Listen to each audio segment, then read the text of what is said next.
নমস্কাৰ সতীৰ্থ বন্ধুসকল, এইটো এটা ৰেপিডৰ নতুন পলিচি। এজন চালকে কেঞ্চেল কৰিব নোৱাৰা হ'ল। আমাৰ মানে মৌলিক অধিকাৰো নোহোৱা হ'ল। ধৰা হ'ল আমি কিবা কাৰণত যাব নোৱাৰা হ'লো, আমি যদি কেঞ্চেল কৰি দিওঁ তেতিয়াহ'লে ৰেপিডো এনেদৰে 200 টকা ডিমাণ্ড কৰে। আপুনি 200 টকা যদি পেড কৰে তেতিয়াহ'লে আপোনাৰ একাউণ্টটো ৰিএক্টিভ কৰি দিয়া হ'ব। আজি ৰেপিডোই কৰিছে, ৰেপিডোক দেখি অহাকালি উবেৰ অলায়ো এই পলিচিটো লগাব।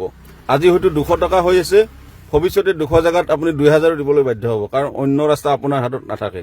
আপুনি এই বয়সত গাড়ী চলাই অন্য ব্যৱসায়ো কৰিব নোৱাৰিব আৰু নিদিয়াকৈ থাকিব নোৱাৰিব। গোটেই ল'ৰা অসমত আছে, 18,000 ল'ৰাৰ পৰা যদি ডেইলি ইহঁতে 10জনকৈও টাৰ্গেট কৰে, 200কে নিলেও ডেইলি আপোনাৰ পৰা আমাৰ অসমৰ পৰা বেআইনীভাৱে 2000, মাহত 60,000 আৰু যদি 20-30 জন টাৰ্গেট কৰি কিমান টকা ইহঁতে বেআইনীভাৱে লৈ যাব চৰকাৰে নজনাকৈ। গতিকে চৰকাৰকো আমি অনুৰোধ কৰিম, এইবিলাক যে পলিচি লগাইছে চৰকাৰে অতি শীঘ্ৰে এই পলিচিবিলাক বন্ধ কৰিব লাগে, কাৰণ আমাৰ মৌলিক অধিকাৰ আছে। আমি স্বাধীন দেশৰ নাগৰিক, আমি গোলাম নহয়তো।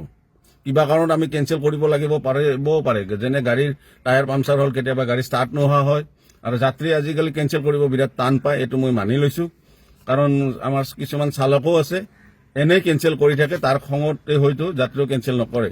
কিন্তু কিছুমান ভদ্ৰ আমাৰ চালক আছে, তেওঁলোকৰ কিবা এটা অসুবিধাও থাকিব পাৰে। কেঞ্চেল কৰিলে যদি আজি 200 টকা ডিমাণ্ড কৰে, ভৱিষ্যতে যে আপোনাৰ পৰা যে ভৱিষ্যতে বহু টকা ডিমাণ্ড নকৰে নাই।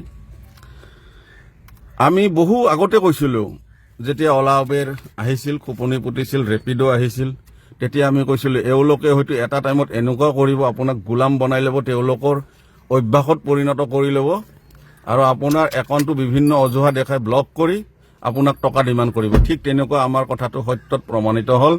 আমি বহুদিন চিঞৰ বাখৰ কৰি আছিলোঁ। আমাৰ সভাপতি ধ্ৰুৱৰাজ অসম ডাঙৰীয়াই এইবোৰ কথা বহু বছৰ আগতে কৈ থৈছে, কিন্তু তেওঁক সকলোৱে গালি গালাজ কৰে, এইবোৰ কৰাৰ কাৰণে একো নকৰে বুলি কয়।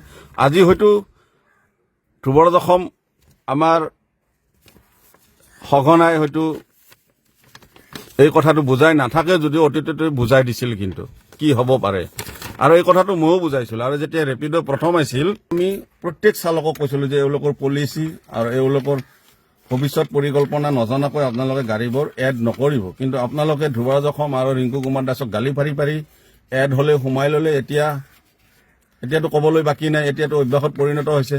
আৰু একমাত্ৰ এই ৰেপিডো এপটোৱে এই প্ৰতি কিলোমিটাৰ খৰচত যি ভাড়াৰ ৰেটটো কমাই দিছে, ৰেপিডো অহাৰ পৰা বেছিকৈ কমি গৈছে। আপোনালোকে আমাক গালি পাৰি, আমাক বিৰোধ কৰি নিজৰ ভৱিষ্যত নিজে নষ্ট কৰিছে।